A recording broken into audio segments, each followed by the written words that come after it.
Do you have any questions for me before we begin? Is there a God, Mindy? And if so, can you explain it? Can you explain it to me? You do realize that my undergraduate degree Isn't theology? is in theology, so I have a lot of opinions on that very topic. All right. Well, we'll start off We'll, not. we'll, we'll see We'll what go. happens. We'll stick our toe in the water, right?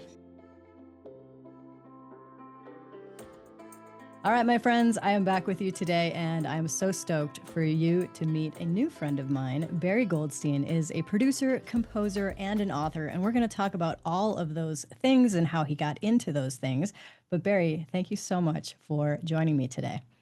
Thanks for having me, Mindy. Yeah, it's great getting new friends, isn't it?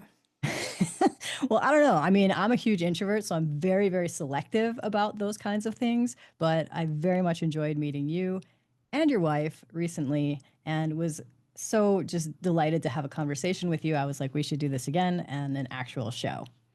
Awesome. Well, I'm excited. So, yeah, Okay, so let me tell you a little bit about our audience today, those that will please. be watching, listening to you. They are lots of different kinds of entrepreneurs. Many of them happen to want to write a book. Many of them happen to want to become a speaker, a coach, some sort of helping thing. They have a powerful message that they would like to get out to the world, and they're seeking ways to do that. So that's, I would say, the majority of people that might be Great. listening to our convo. So I'd love to hear a little bit about your journey in those fields, your work.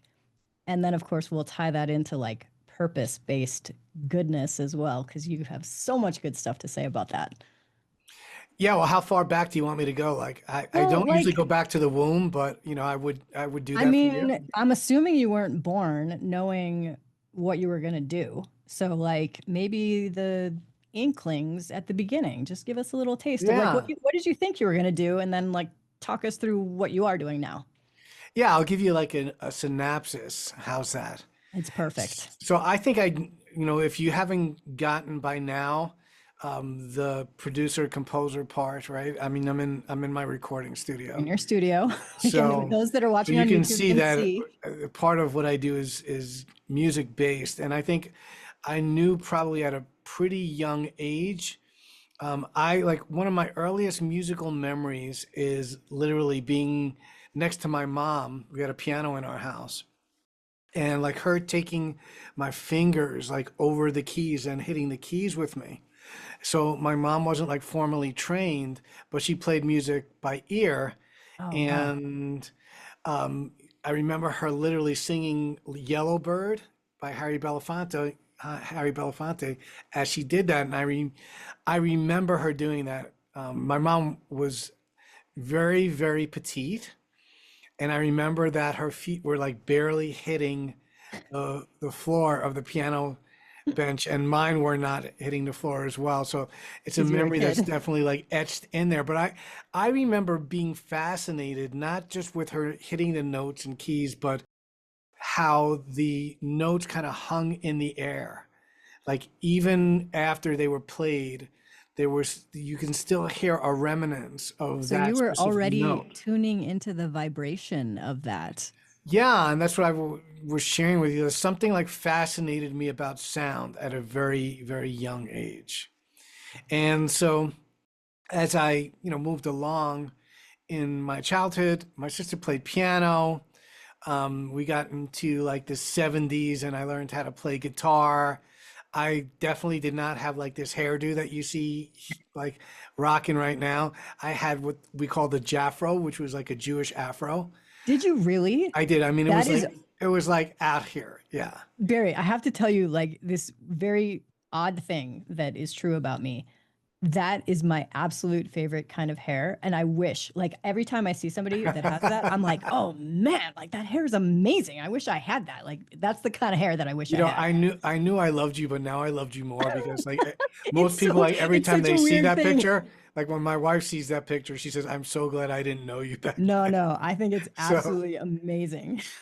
yeah, so I was like the Juan Epstein from Welcome Back, Cotter. Okay.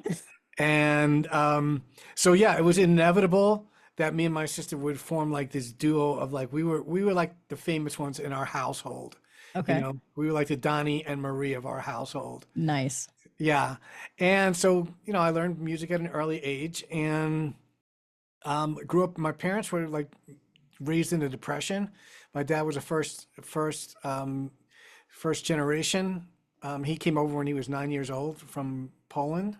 Wow. So, and my mom was first generation. So my dad came over actually when he was 9 years old. So they were brought up during the Depression. So while they loved music and were very supportive, like the mantra in my house was, "It's a nice hobby, but Barry, what are you gonna do for a living?" Like, what's the real thing you're going to do? Yeah, so I kind of grew up with these mixed messages, and I think like a lot of entrepreneurs, you were talking about your audience and people with big vision, They you know, totally have that. yeah, we have like these mixed messages sometimes that go on with what we feel like we're driven to from a purpose point of view and ancestral patterns that are kind Yes. of handed down to us that we think are part of us, but those are the things we have the ability to shift. And depending on, I guess, the time period you grow up, I think it's a lot different now because there's so much more awareness towards consciousness. And then Yeah. we're not dealt these, this hand of specific cards that we're stuck with. But when I was growing up, they really didn't have a lot of self-help or transformational leadership that I was aware of anyway. And so I didn't really realize that my gift was going to shift till I was about 28 years old and said, wow, I keep listening to that mantra and not realizing that they were not on the cover of like Entrepreneur Today or Forbes Right. magazine. Like, why I love them, but like, why am I living their dreams? And Yeah. that Or really their led, limiting idea of what you might do. yeah, exactly. So I started listening to my own inner voice more. And when I started doing that, they started getting on board. So I literally I quit my full-time job. I started my own recording studio. And this is not anything that was like, by any means like crazy. I was working 2 or 3 jobs to get to that place where I could do Wow. that. I was very responsible. I was waiting tables in New York City. I was working security at night. At the same time, I was kind of starting this whole studio and this calling that I had to be a music producer. And it was also very different from the type of music that I do now, which is considered more meditative, healing, breath work. Although it's a lot of mixed genres that I put, are kind of in my spiritual gumbo, so to speak, that I pull Yes. from. I started out very much in doing club music, at the beginning of house music, hip Oh, hop. really? Yeah, yeah. Like I was like This in is the awesome. in This the is what I love clubs. about these conversations. Like, I would have not guessed that. Yeah, most people wouldn't have, right? So Right. yeah, and I ended up winning the Grammy working with Les Paul, the guy who invented the electric So guitar, amazing.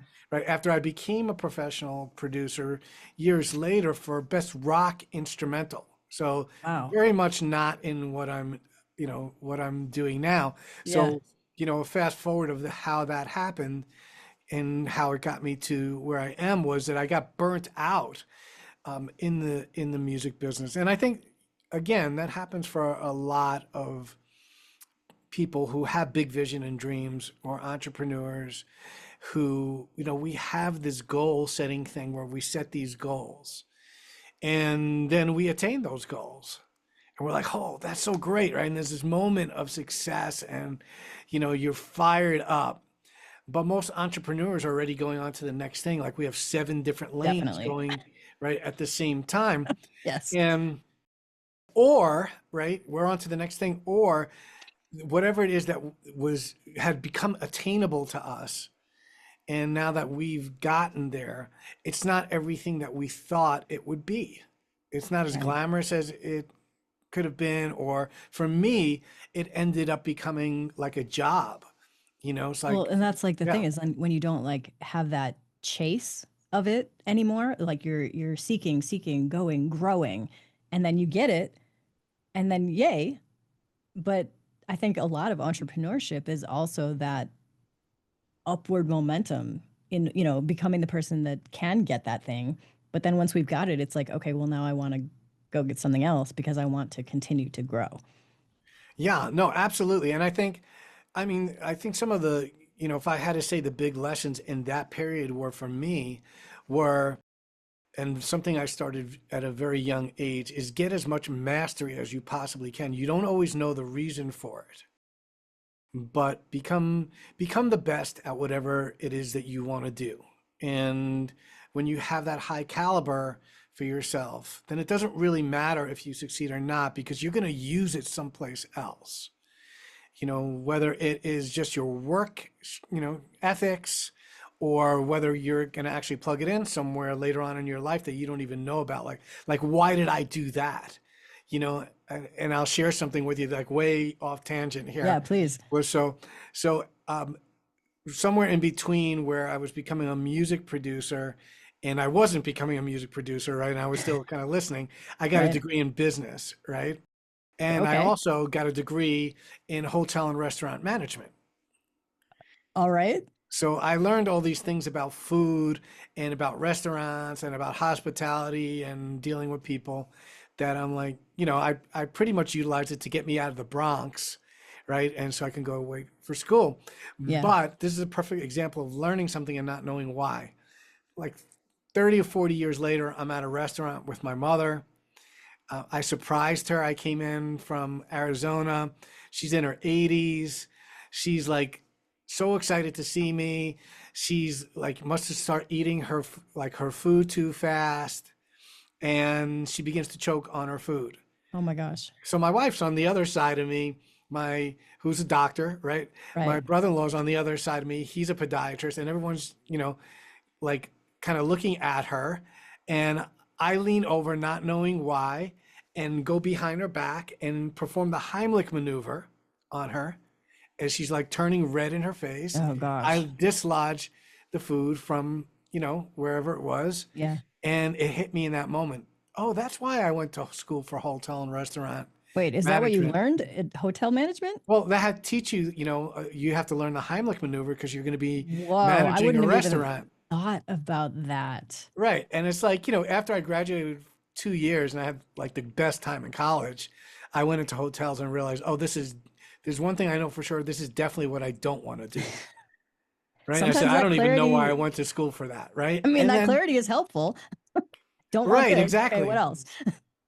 So, yeah. So, that tangent just to say, we don't always know what we're doing or why we're developing something or when we're going to really need it or that it could be like life saving, Barry, you are So speaking my language. That's my whole talk like to me. thing around my concept of heart path. Like the Mhm. heart is our guide, and I'm stoked to like talk to you about more heart stuff because you and I are so in alignment on that. But I think like when we're listening in, when we're following that, it might not make sense. It might not be logical. It might not be rational, but we like do these things.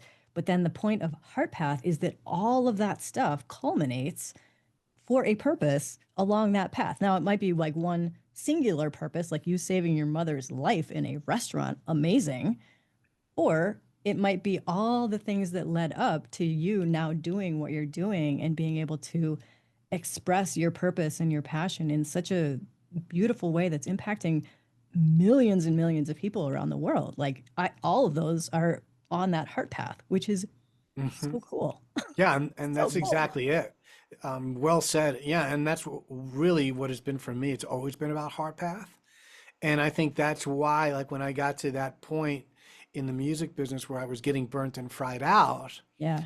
it was because I had such an elevated experience of music as a kid, right? That kid sitting on the edge of his bed. My dad bought me that Gibson Les Paul you see behind me, Yeah. right? The Cherry Sunburst one behind me when I was 14, and we couldn't afford it. And he bought it for Uh, me. He bought it for me anyway, and it's a Gibson Les Paul, right? The guy I ended up winning a Grammy with 30 years later. His name was written on that that's guitar, so cool. right? And I looked at that guitar for many years and was like, I can't tell you the amount of times I almost sold it, but I didn't because, when my dad bought me that guitar, he made me promise that I Oh, would wow. stay with music. And so literally when I looked at that name on the guitar, it became a symbol for me of my dad's belief in me, even though there was this dichotomy.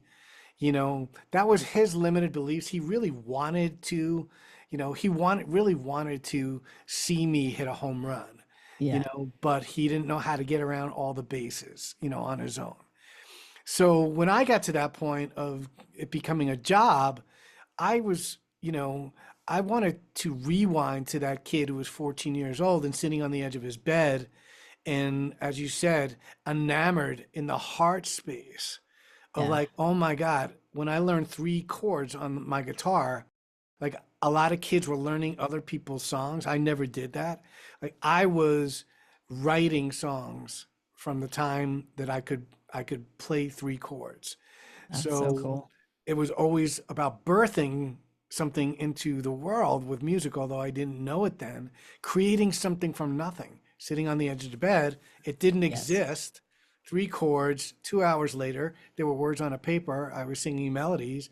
A song existed. And that's what I was missing when it ended up becoming a job for me, was that love that didn't have or need any explanation. it, Mm, it was just something that was there, and there was this joy of birthing something into the world, knowing it was bringing you joy, whether one person heard it, which was me, or as you said, millions of people like years later, yeah. like being affected by it. So I knew that I wanted to return to that kid who sat on the edge of his bed, and I'm like, how do I do this? How do I rewind and tap back into this, because it has become very systematic. It's become very time consuming, taking 100 hours to create a 4-minute song, Oh gosh. very detail oriented. And so I remember knowing that I had to come back to my heart, and there wasn't a lot of information at the time, but I remember finding this information that our heart beats at a relaxed state between 60 to 70 beats per minute. And I'm like, wow, this is pretty cool. Like I'm going to clubs and I'm doing music, and everyone talks about the beats per minute, like for club music, it's 120 beats and up. Not everyone's really talking about, moving your heart to a relaxed state at 60 beats per minute.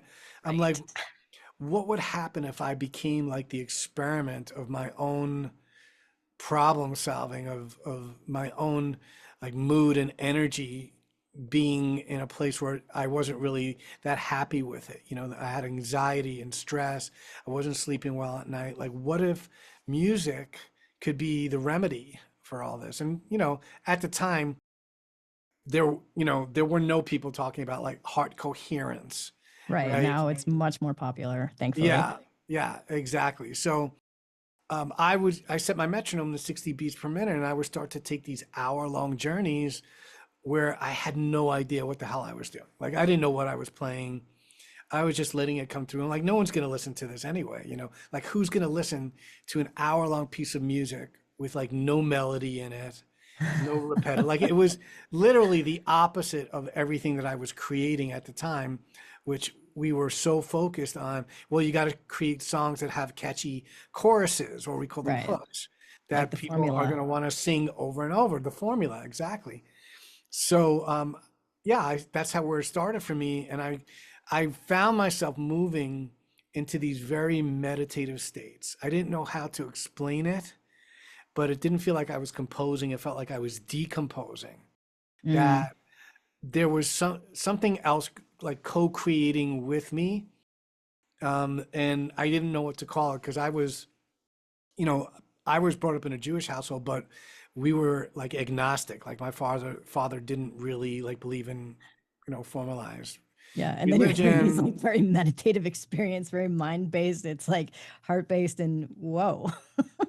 Yeah, like I didn't even try to explain to my parents like what was going on, right? But Maybe at the smart. time, I was seeing a massage therapist, and she heard what I was doing after I was playing them back, and she's like, what is that? It was like perfect for my massage practice. Interesting. And she said, and I don't have anything that plays like for an hour long, because at that time, we had cassette tapes. We didn't even have CDs yet. And people had to like flip a Yep. Let cassette me turn over this in the over, middle of it. rewind it. Yeah. So I had to get her like these 120-minute long cassette tapes, Wow. and it would have 60 minutes, which were perfect for her sessions.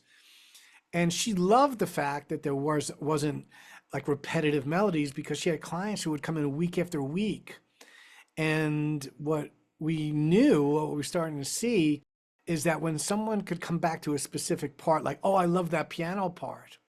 Like in this type of music, that's not really a good thing, because that takes them into their analytical mind, right? They know where they They're like are. thinking about it. Yeah. Yeah, and they know, oh, at 22 minutes, that bird starts chirping, Right. right? And that piano chime comes in or whatever. And then they might have been in this meditative state, but now they're out because their mind came in. And so the fact that nothing repeated, nothing was looped, it worked really well in her practice. And she said, like, you have to share this in the world. So, I started giving them to friends and said, why don't you try this out and let me know what you think. People were using them like to go to the dentist's office. I had a friend whose mom, like they lived in Harlem, and it was very noisy at night, and she had pre-stages to Alzheimer's and dementia, and she couldn't get to sleep at night. So he started playing it for her. And at first she was not open to it, but then it became her music, right? She said, Phil, put on my music. My music. So we started getting like these endorsements and testimonials from how people were using them. And I'm like, this is like really interesting. Like maybe I'm onto something here. Yeah, you were onto something, all right. Yeah, and I was like, okay. And this was like right around the time I was kind of having like this whole like little awakening going on, from what happened to me. I started having this like curiosity of like what was going on during that place where my mind was quiet, and I was connected to my heart, because what was going on was something that's called entrainment. So My favorite thing. there you go. So you can tell everyone what entrainment Well, okay. So I think a lot of people know because they follow my work, and like I wrote a whole book on that. Okay, awesome. So it's really just, it's from physics, right? It's just about oscillations, and whichever one is the stronger pull. So the way that people explain it is with pendulums in a clock, or you could do it with metronomes. And, everybody's doing different things, their own stuff, whatever. And then eventually they all become entrained and they all start ticking exactly the same way. And the heart is the most powerful entrainment thing that we have in the human body. Amazing. Perfect. Yeah, exactly. So, but like within the heart coherence community, you're not always hearing people talking about music, right? Which is one of the fastest ways to get into heart coherence. And I can tell you why that is. Yes, please. Let's dig in.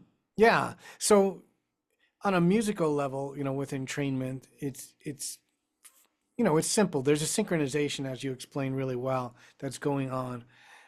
Our heart is like a metronome that's going on in our physical body. And the music has a metronome that's in it as well, as I just discussed, the beats per minute.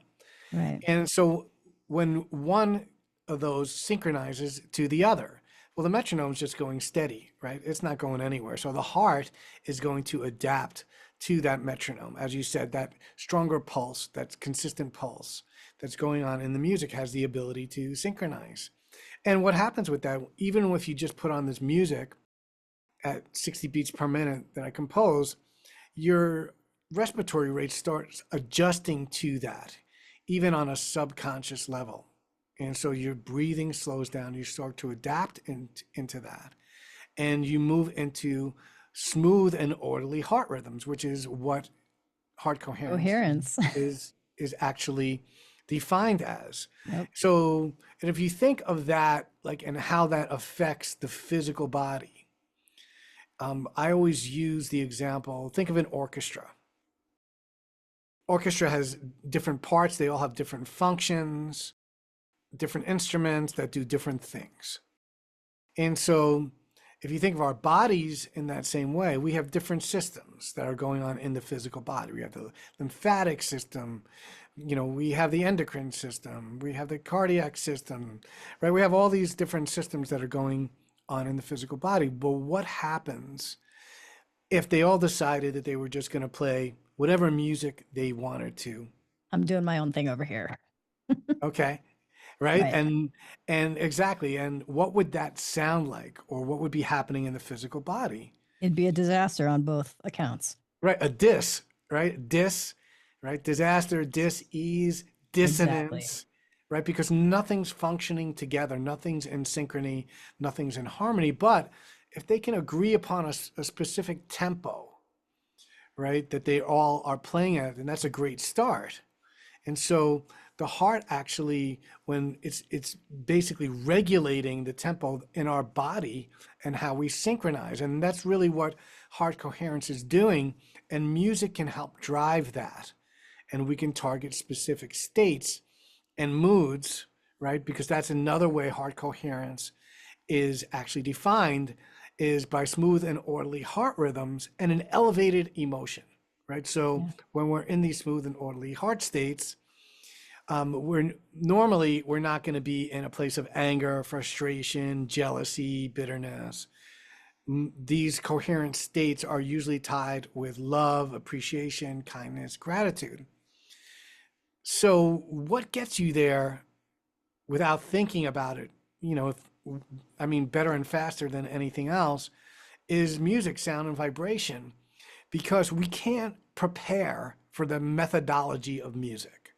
In other words, if I tell you you're going to sit down for a session, and during that session, we're going to slow our breath down, right? And we're going to do a specific breathing technique, and we're going to move towards heart coherence, you might get into the analytical. The subconscious mind might come in to push back on you because it's holding on to some things that might not be ready to be released yet, whether it's trauma or grief or breakup, whatever it is.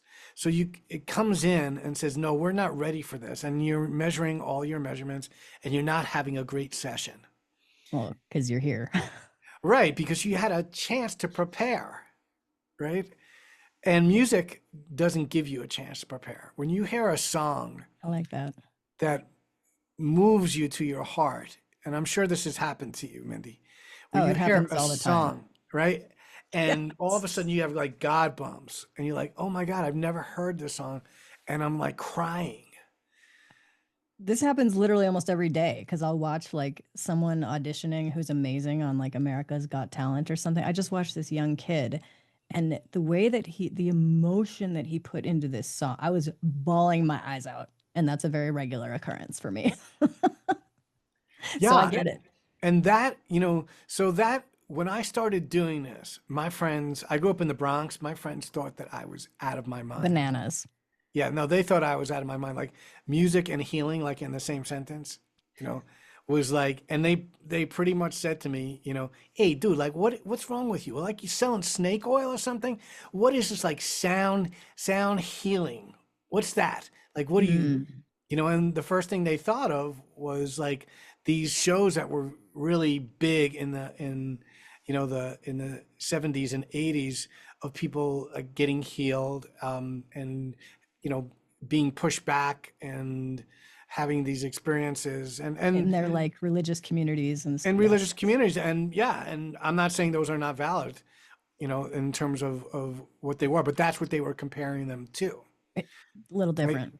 Like physical healings. And I think that's most people's definition. When they think of healing, they think of the physical body healing, but I think of it as a 4-part system of physical, mental, emotional, and spiritual.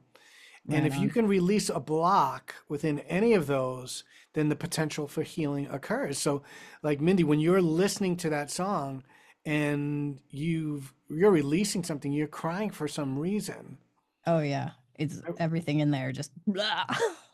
right? Like something's being let go, right? That was there before. Yeah. And the best way I can explain it is it's like cleaning, right? Cleaning is like think of cleaning out a closet, right? When you clean out your closet, what happens? You have room for new things. Mm-hmm. So when you're cleaning out energy and you have a release like that, something older is leaving, whether it's trauma, whether it's grief, whatever it is, and then you have the ability to bring in something new. So this might sound really like wild for entrepreneurs, like listening to No, that. not this audience. They get it. Yeah, but think They about get like it. creative blocks, right? Think of it Yeah. in terms of creativity or flow state, right? If you can move out of a block in your creativity for whatever reason that is, what happens when you move out of that block? However you do it, a walk in nature, you know, whether you listen to music, whether you're working out, whatever it is, when Yeah. you release that block, what happens? You're like, oh my God, I Freedom. was in flow state. I had like amazing all these ideas. Yep. And that's what can happen through the conscious use of music and heart coherence, because a lot of the research is showing that when you're in this state of heart coherence, and this is like a side effect that's amazing, is when you're moving into those smooth and orderly heart rhythms. And if you don't believe me, you can look for research on it. Type in heart and brain coherence, go to They can PubMed. read my book. All the research is in Yeah, there. right. My book as well has like 60 Yes. different research publications that are in there about all of this. But what happens is your brain begins to move into coherent states at the same time. So there's a link between heart and brain. It's moving into new areas of study. Some people call it heart-brain coherence, but like in more traditional medical communities, they're calling it neurocardiology. Mm-hmm. And I just spoke on a podcast with a cardiologist about that they're literally seeing when the heart moves into these states of coherence, that the brain starts producing more alpha brainwaves. So what does that mean? Alpha brainwaves are associated more with our imagination. And as we kind of move into the sweet spot of between alpha and theta brainwaves is where we really access this flow state that is exciting for entrepreneurs and anyone with big dream and big vision, because this is where I call it like tapping into the scene, which like is wisdom and the mastery that I talked about that we study to access and gain our mastery, right? That's the things that we can see and that we understand. But there's the other side of moving into flow state that I call the unseen. And this is, what people have been talking about for thousands of years, from everything from the chanting of Om, people Yep. moving into these altered states, to modern day science in some of the most brilliant minds of all time, such as like Tesla and Einstein and even Mozart, talked about these states where something happened that they couldn't explain. Like Mozart getting full downloads and writing a symphony from start to finish, all on paper like this and nonstop. Amazing. Einstein, right, tapping into, while he played, by the way, the violin, when he Mm-hmm. had blocks, talks about that in his memoirs, he would pick up a violin and start playing, and his daughter would hear him say, I got it from like the other room. Wow. So he would use music to access something that was unseen. And that's And like in the literary history too. You were just reminding me when you were saying about Einstein. I'm like, that's what Sherlock Holmes did as well. When he was trying to solve a case, he would play the violin poorly, but it would get him into that state that he could put the pieces together. And I mean, obviously he's a literary character, but same concept. So it's been talked about, as you have said. mhm. And what a time to be alive here and now, where we have the science and the technology to back it up. That's one of my favorite Yeah, things. and I mean, I think that's what helps get it out to larger amounts of people, but keeping in mind that science is catching up to spirituality, Right. not the other Exactly. not the other Not way the other way around. around. There's still So plenty of for people stuff who that, want the proof, yeah, now you have the proof. Like there's studies, I have a study in my book that talks about the hemodynamic correlation of Om chanting and how it creates mm, limbic deactivation. So what does that basically mean? It means there's a relationship between chanting Om to blood flow, actual blood flow in the brain, And that when they had fMRI studies of people chanting Om, one group chanted Om, the other group chanted S, which has no spiritual meaning, but the part of the group that chanted Om, they found areas of the brain lighting up and deactivating the limbic system. So Hmm. when that system is deactivated is when we move to states of inner peace, our mind gets quiet. And again, we can access the unseen, the things that we don't know. What I was accessing when I first started composing and targeting my heart at a relaxed state, my explanation for that is my heart was going into coherence. I was going into alpha and theta Totally. brainwaves. I was moving into flow state. I was connecting to a field beyond myself, whatever you want to call that. That was not something that I could explain, and new compositions were coming through. And so these things that I'm talking about, people have been experiencing it again for thousands and thousands of years. And what the exciting part is to me, and it's like, yeah, it's definitely exciting that science is starting to say, well, this is worth studying.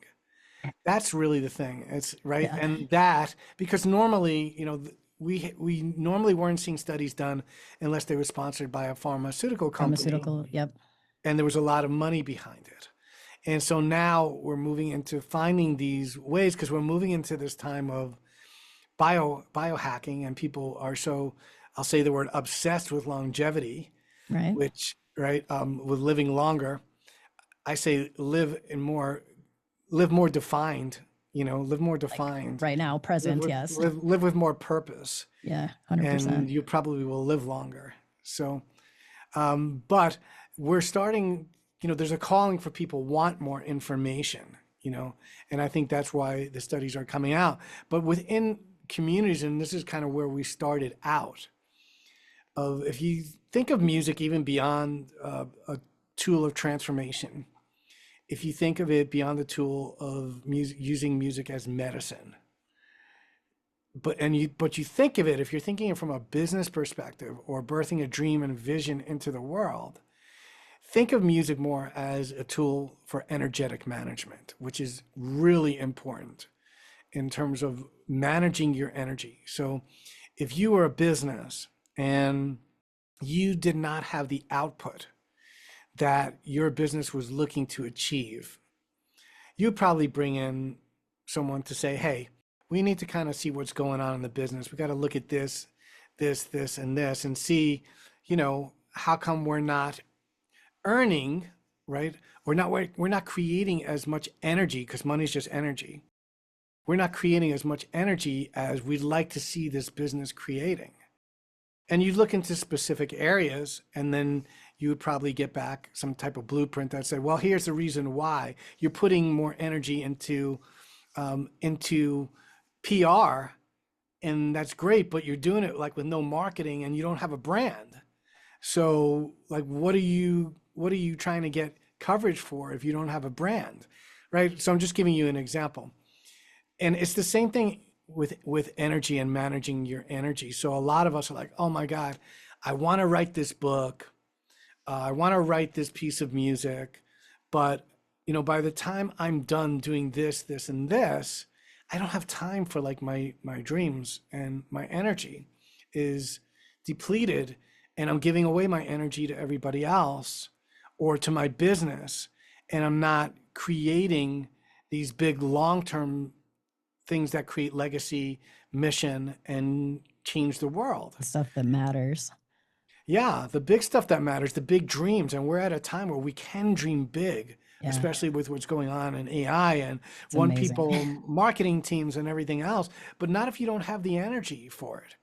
And so I Right. see music as a tool for energetic management. We schedule everything else in our day. Like, why wouldn't you take that schedule and plug in a piece of music at different parts of your day where you're going to need it, so that you can constantly be renewing and recuperating your energy, restoring energy when you need it, so it doesn't snowball to the place where you're depleted by the end of the day.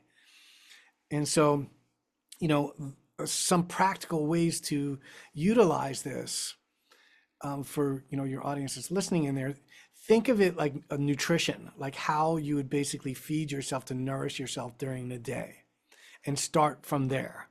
So 3 times a day, like breakfast, you're breaking the fast of nourishing yourself because you haven't nourished yourself in 8 hours.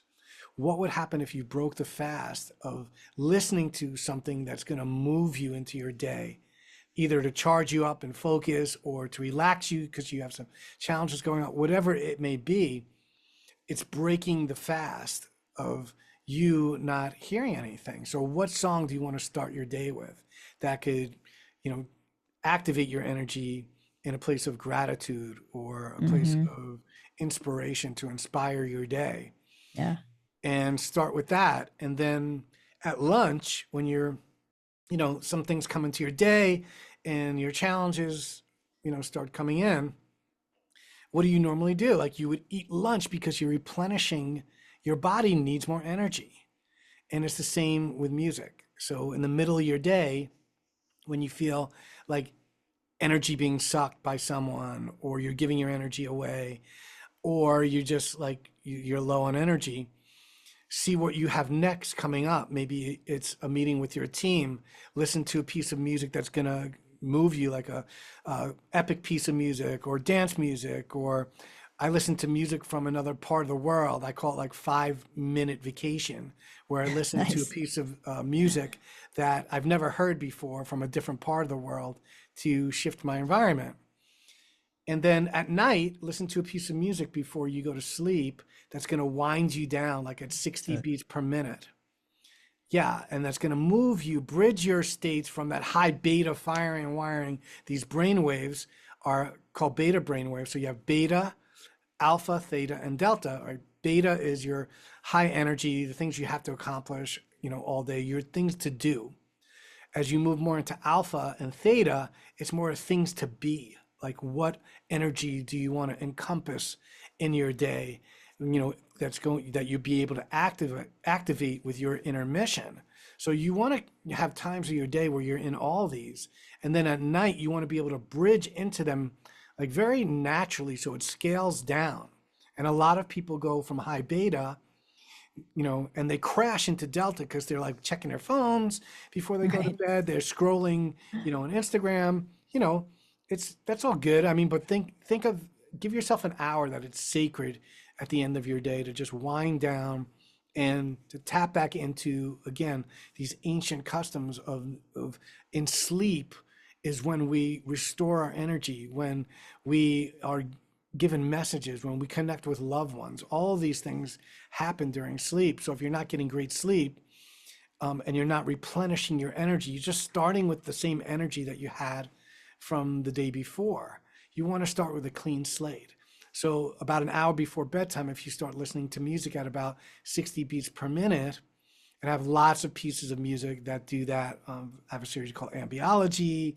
I have a piece called Cosmic Consciousness, The Field, The Infinite. They're all composed at like 60 beats per minute. There's a bunch of playlists on Spotify. Quick plug in there, before we get too far down a rabbit hole. No, I'll link to all that stuff in the show notes so they can go right to it and check it Yeah, out.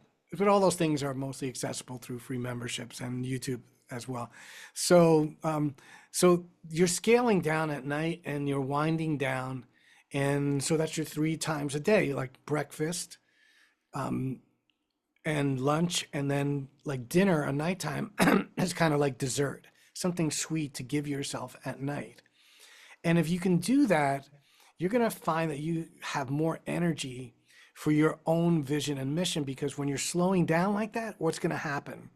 You're going to go into your alpha and theta brain waves. Have a journal. Have a journal with you about an hour before you're going to sleep. And you're going to find you're going to be writing all these ideas down. And when you wake up in the morning, before you turn that phone back on, keep that pad there, because the same thing. You're coming out of delta into alpha, into delta, out of delta into theta and alpha, transitioning into your day. Those are your sweet spots. Waking Those up in the liminal morning. spaces are so beautiful. Yeah, right. So in the morning, this is what I say with people like, I don't have time to create.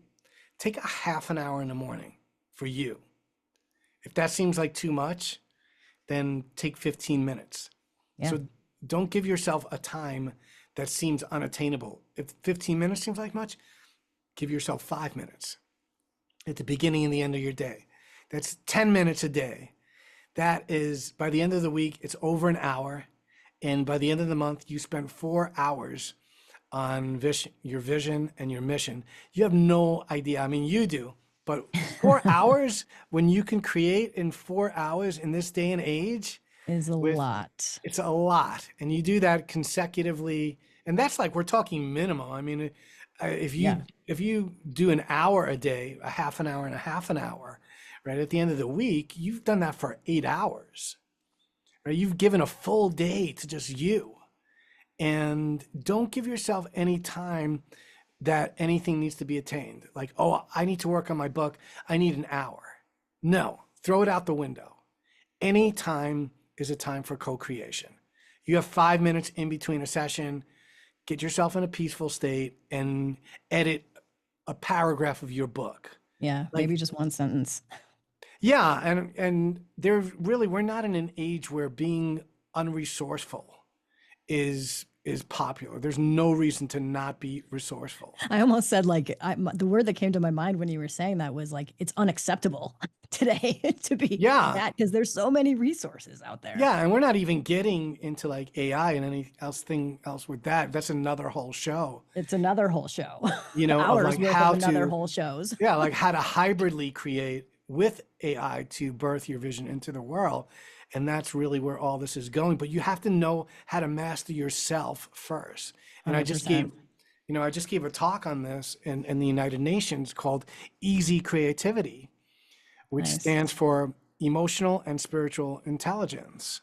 And you have to be able to master your own emotional intelligence and your own spiritual intelligence, however you connect to whatever it is, to be able to guide the ship of where you want to take that ship if you're doing something with AI, because you still want your imprint, you still want your vision, you still want you embedded in whatever you're doing. And we don't want to lose sight of that. Like, I don't want to ever give away my creativity fully to anything, not because even if it wasn't AI, right, that's what I was going to say. You need to be in mastery of all those things so you can guide the ship toward your dreams, toward your goals, toward your whatever that you're wanting to do. And it requires all that stuff. And music is such a powerful way to help manage that within yourself, physically, physiologically, all of that brainwave stuff. I mean, it's absolutely amazing. And it's any collaboration, right? So you're right. It's not just AI. If you're collaborating with anybody, like you and I are going to collaborate on a project. Can't wait. Right. Me too. And we have to be able to work together, and we have to be able to be in harmony together to create and see each other's styles. And, there's this whole dance that goes on with creativity with it. So when I say like, I don't want to ever give it up, it's not out of like a state of fear. It's out of a state of, it's selfishness and selflessness all at the same time. Because as I told you, when I was 14, sitting on the edge of my bed, what my biggest thrill in life is creating something from nothing. So that's what brings me joy. So I would never give that up, even if something does it better than me. Yeah, who cares? I don't care. I'm still going to do it because I love doing it. So, and the reason, that's worked for me, because I've always brought that into every stage that we've talked about.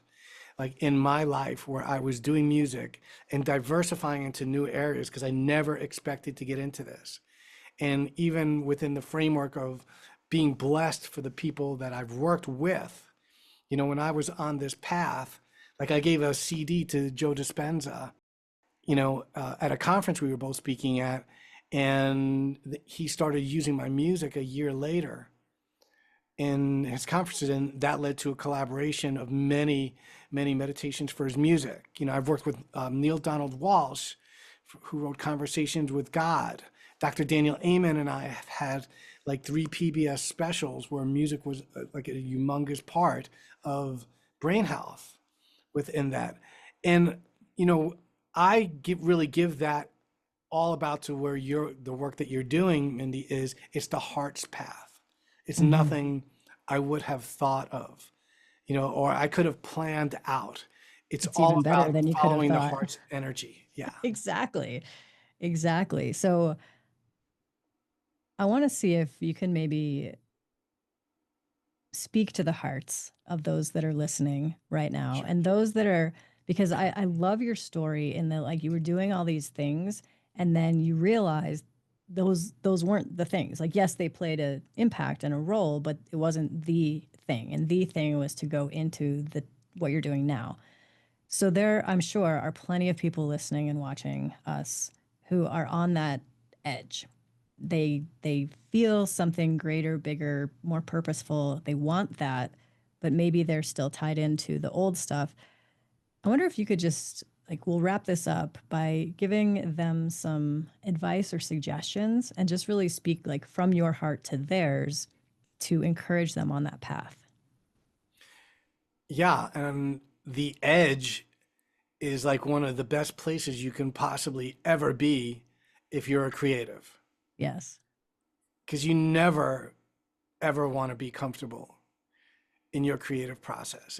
I mean, you want to be in flow state, you know, but you don't want to be in a place where things are becoming routine or you're too comfortable. You always want to explore. And I think that if you're in that place of being a little fearful of moving into that next area, then you're in the right place, because you should be dreaming big. And you know, you never hear people saying, "Oh, I'm so glad I dreamed small," or True. I'm so glad I never took that step," That is true. because that, you know, was this. But you do hear people saying a lot, "Well, I've been on the edge many times." And there are some times when the edge led to a fall, and some places in my life where the edge led to me soaring, Yeah. you know. And so the gift isn't in the soaring. The gift is just being in the edge itself is a gift. The fact that you're excited about something and that you're thinking about something that you're going to create, then that's the amazing part of it, you know. And sometimes that excitement doesn't stay throughout the whole process. So, you know, really embrace the edge of of of that in itself being a gift, because you're on the precipice of something, whether it's a failure or a success. Like, who cares? You It's know, all on like, that heart path, baby. yeah, I mean, I've had like three failures, or things that people might deem a failure this month, right? Of Yeah. things that I started that took me like hours. I spent 100 hours on a project that didn't go, And it's like, right? okay. Yeah. But I also know that I learned a lot during those 100 hours about new technologies, about what my potential to create was when I had a deadline and a timeline. And now there's no in my head that says you can't do that. Like, you can't do Because you did music it. for a whole film like in a month, Yeah. right? Because I did. So that's the whole thing, is don't define what you're moving into as success and failure. And I know it starts to sound cliche. People say, "Oh, just enjoy the journey of it," but it's true. And just pat I yourself was on the going to say, it back. is also true. Yeah, pat yourself on the back for just doing it, for carving out. I guarantee, if you carve out that time at the beginning and end of your day, even if it's 5 minutes for 30 days, you're going to get so much momentum in yourself. You're going to feel so good. Well, at least I did 5 minutes. At Yep. least I gave my mission 5 minutes. And who cares if it's a year? You know, who cares if it's like I don't know about you, but my book took me 3 years. Oh, mine's taken much longer than that. So, Yeah. And it's like, it wasn't an all fun process, you know? So again, if you get creative blocks, my how I push through creative blocks, I create something different. So think of it like different Barry, channels. that's exactly what I do. I literally, like, in Awesome. the process of creating one book, I wrote a different one because I was just procrastinating on the first one. Right. Well, and that's great, right? So you opened up this whole other avenue. You moved into flow state. Mm-hmm. And by the time you move into that, then you go back to the other one and you're like, Exactly. oh my God, this isn't Good to that go. bad. Yeah, this is pretty good. Yes. So there's no reason to not create, but I'll summarize with this as well. Is creativeness is not just reserved for artists, for entrepreneurs, for writers, for bodies of work even. Creativeness and being creative is something that happens in every moment. Like we are constantly creating. Like we are creating a moment right now when we're talking. Like when you asked me that question about the edge, we created a moment. That moment rippled out somewhere and someone heard that and said, oh my God, or they're hearing it on replay. Like, or the other way around, or where they didn't agree with me but maybe they got more clarity in their own process Yeah. of it. Whatever it is, it ripples out in some way, whether it's subjective and they love it or they subjective and they don't like it. It's still, that happens with creativity all the time. And that's what creating things are. And we're constantly creating in our day. When you smile at someone, at your bank teller, and you just ask her how she's doing, you might have changed her day. Like she might have been more tolerant to someone at work and didn't get into that fight where she got fired and then she didn't have a way to support her kids. Like you don't know the way things ripple out, right, all the time, but creation and tapping into that energy is available to anybody. Amazing. Barry, this has been awesome. We could certainly go on for like 46 more shows about all different topics, but I want to have one final question. If people are interested in getting to know you a little bit more, following your work, reading your book, seeing what you're up to, what's the best place to send them online? Yeah, so a couple of places. I mean, you can find me on everywhere musically, like Spotify, Apple Music, YouTube, Amazon, all those. Just look for Barry Goldstein. Okay. If you're looking for more of my courses, if you go to barrygoldsteinmusic.com, that will lead you to some of my courses. My book is called The Secret Language of the Heart: How to Use Music for Healing and Transformation. And that's a great place to start as well if you're interested in diving more into heart coherence, brain coherence, the power of chanting, the power of creating your own playlists. All of that is where you'll find that. And as well as I do have a site that's geared more for entrepreneurs for branding and literally creating your own sonic signatures, is sonic-signatures.com.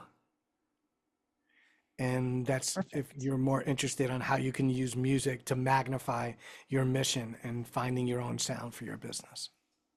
Amazing. Well, thank you so much for being here, for sharing your path with us and your gifts. I'm super stoked for this episode to go out to the audience because I know that they'll totally dig it. So thank you so much for your time and your energy. You're welcome, and thank you for all you're doing. Excited to work together, Me too. and love what you're doing in the world. I'm so glad. Like you were on my list. I didn't know you at all, so I'll just tell your listeners the story. I read your bio about being connected with the heart, and I was like, I have to meet her. And I wrote down like 4 people on my list of people that I had to meet. So amazing synchronicities, and I'm so glad that we got a chance to meet. So Me too. Me too. Thank you again. my pleasure.